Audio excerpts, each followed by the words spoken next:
Hello, and welcome to an instructional video on how to set up your virtual reality system in the classroom. VR provides some excellent opportunities for students to engage with content, empathize with different people or perspectives, visualize concepts, and experience different atmospheres in unique ways. This video will give a step-by-step guide to ensure a smooth and efficient setup in order to maximize your time in the classroom. First, you will need to find a big enough space or room to set up the system. A space approximately 10 to 12 feet is recommended. Make sure the room has an electrical outlet or access to an outlet in order to provide power for the computer and VR system. In order to transport the computer and VR system to the designated room or space, it should be placed on a stable desk, preferably with wheels for easier transport. This is important because in a school scenario, the system may be used in multiple classrooms throughout the day or week. Once the system is in the reserve space in the middle of the room, it is time for the initial setup. First, plug in all of the systems that will need power. This is the computer unit, the power to the motion sensor stands, and wireless adapter. Once everything is plugged in, turn on all of the systems and wait for the computer to boot up. Be patient. If this is the first time you log into the computer with your username and password, it may take a little longer. If this is the first time using the VR system, you will have to download the necessary programs, but there is a separate guide for software setup. Once the computer has loaded and you are on the desktop, there will be two main icons that you will use.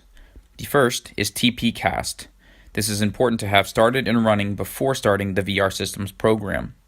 This program should be set up by an administrator for the first time, but after the first time, there is no need to log into this program. This program must be set up first. There may be problems or delays in the setup if this is done in the incorrect order.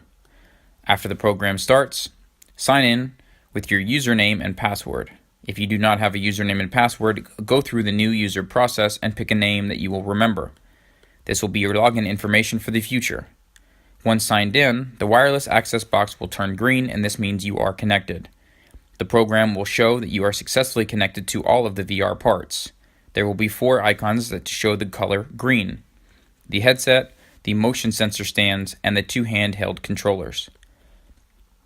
Now I will give you a brief overview of how to correctly wear the VR system equipment. The equipment consists of the headset, the battery and adapter, the battery pack waist belt, the motion sensor stands, the handheld controllers, and optional headphones for full immersion.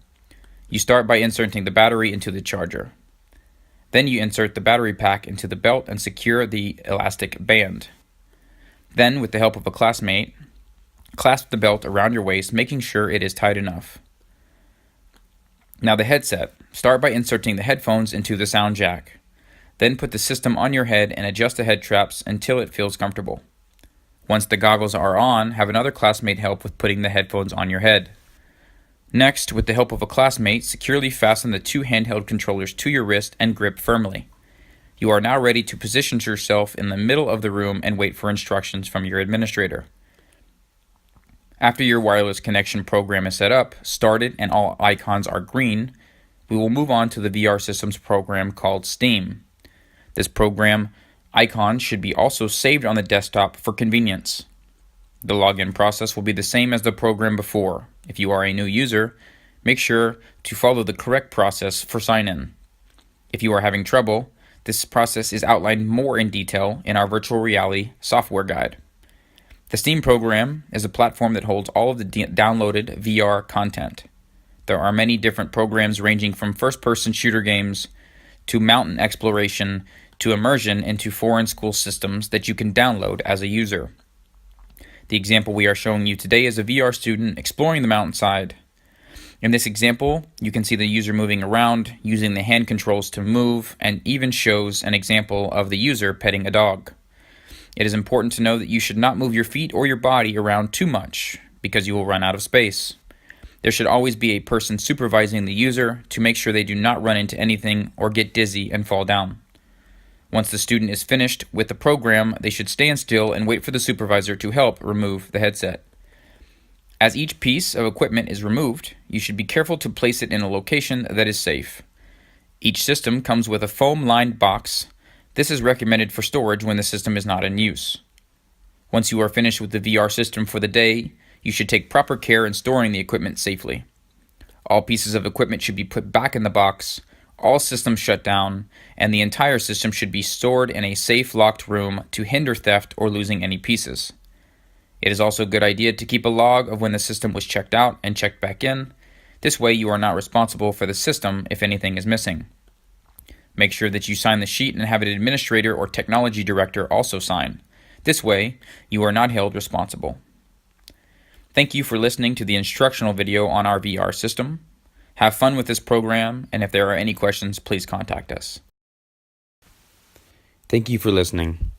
We would now like to show you the basic hand controls while using the virtual reality system. If you notice, the participant on the screen has his right hand and right finger on the trigger and his right thumb. As he moves around, the screen shows a green circle. This is where you can go to on the mountain. When he lets go of his thumb, the participant will jump to the area on the screen. If the circle is green, it is a place that he can go. If the circle is red, it is a place that he is not able to explore. As he jumps from place to place, you can see the basic hand controls, the left and the right triggers. So therefore, when you have a chance to use this system, you now have a better idea on how the movement works and how you can jump from place to place and explore. It is important to note that the participant is not moving his feet, only his upper body and his hands for movement on the screen. Finally, we would like to show you an example of how each educational system will provide two key elements for a successful VR system: immersion and interactivity. First, we will start with Finland. The video clip shows an example of being fully immersed into a classroom from the Finland education system. Here, you have the option to be a teacher or student, and the program gives you a variety of options and choices to make, which will decide the outcome. In this example, as the student, you walk into the classroom with the option of being able to talk to classmates, pick whichever seat you would like, listen to the lecture, and copy notes from the board. At the end, you have the option to take an assessment. The next clip is from a collaborative classroom where you are the teacher. In this example, the teacher watches and listens as each student presents a poster presentation on a certain topic using VR and a voice feature. Next up is Singapore. In this example, we wanted to show you, with the help of augmented and mixed reality, how you can actually be involved with one of the projects that makes Singapore's educational system unique and successful. In this example, you get a chance to build a model with another student within the classroom. Or, if the student has a VR system at home, you can socialize and work together remotely. This technology is vital in keeping social skills and collaboration high.